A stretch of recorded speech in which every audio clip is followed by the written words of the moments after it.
Good evening, you're now with me, Lorenzo Isaac, for TVS Nightline. We begin with this story.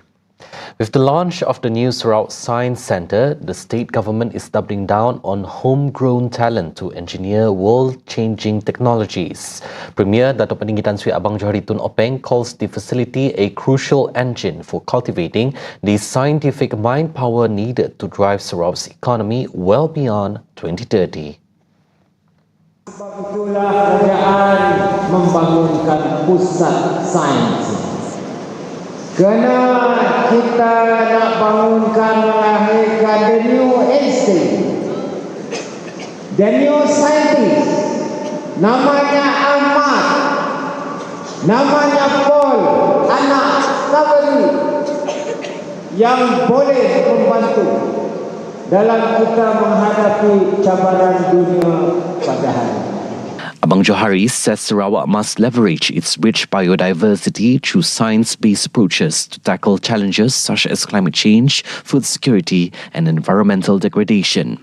With its abundant water resources, Sarawak is well positioned to lead the development of hydrogen as a future clean energy source. At the same time, he invites global scientists, researchers and institutions to use SSCIEX as an international research hub.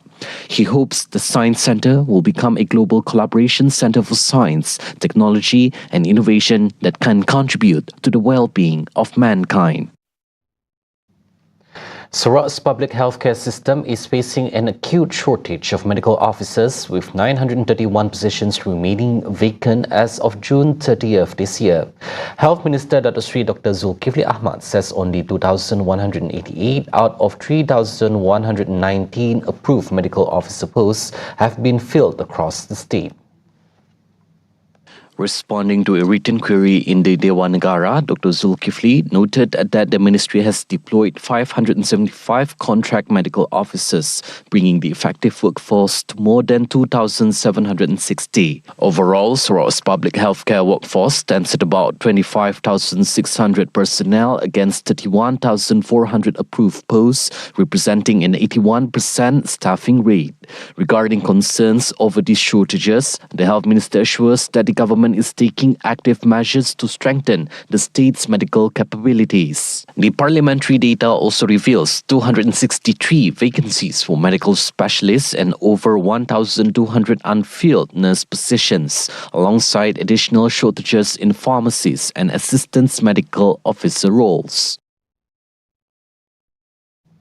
A burger seller has been sentenced to death by the High Court in Cebu for murdering a woman during a cafe robbery 2 years ago. Judge Wong Seong Tung imposed the death penalty on 30-year-old William Tinggi after ruling the prosecution proved its case beyond reasonable doubt. The court established that the accused, who faced financial difficulties, armed himself with a kitchen knife and disguised himself before attacking 25-year-old Angela Joseph at about 3 in the afternoon on February 23, 2024. CCTV footage, scientific evidence, and the victim's dying declaration identifying her attacker all linked the accused directly to the crime. Forensic evidence revealed the victim sustained 15 injuries, including 8 stab wounds and defensive injuries, which were sufficient to cause death in the ordinary course of nature. The accused claimed during his trial that he went to the cafe over a dispute involving a game reload and stabbed the victim accidentally after returning with a knife to frighten her. Judge Wong rejected the defense, describing it as an implausible fiction incapable of raising a reasonable doubt against the state's case. The court held that the heinous nature of the crime and accused complete disregard for the sanctity of human life warranted the most severe punishment permitted by law. Deputy Public Prosecutor Mark Kenneth Nato represented the prosecution, while the accused was represented by assigned counsel Louis Charao.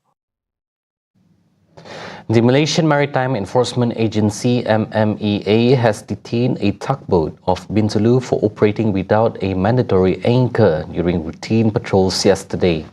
The vessel was intercepted approximately 3.1 nautical miles southwest of Tanjung Kidurong while officers were conducting Oppermai and Optiris operations.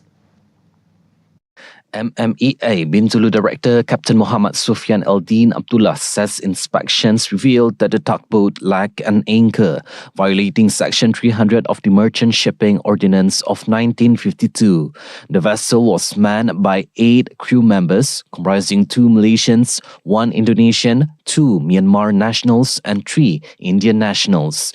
Both the tugboat and the entire crew were escorted to the MMEA Bintulu Vessel Detention Center for further investigation.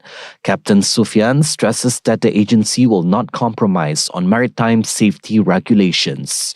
He urges operators to strictly comply with navigation standards to safeguard lives at sea.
Welcome back.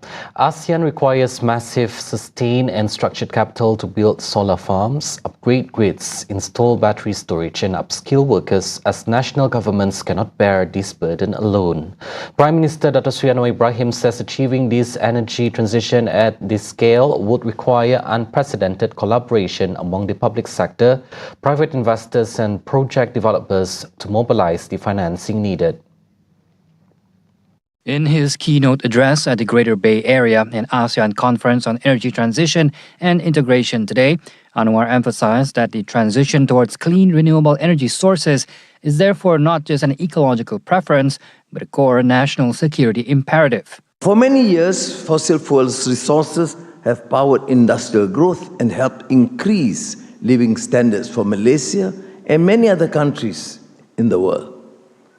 But it's also undeniable that today this model is increasingly exposed to new global realities, not least the geopolitical tensions and eruptions I have just alluded to, which are disrupting supply chains and driving volatile prices. According to him, China's clean energy sector now accounts for more than a tenth of its gross domestic product, adding that deeper engagement with China and other partner countries should be pursued through ASEAN-led mechanisms such as the ASEAN Power Grid. Meanwhile, the conference, supported by the UN Sustainable Development Solutions Network, served as a strategic platform for Malaysia to bridge Southeast Asia and China's Guangdong, Hong Kong, Macau, Greater Bay Area. Supported by the newly launched ASEAN Chamber of Commerce in Hong Kong, Malaysia aims to leverage its 4.3 trillion ringgit financial market, anchored by its pioneering leadership in green suku, alongside GPA technological expertise.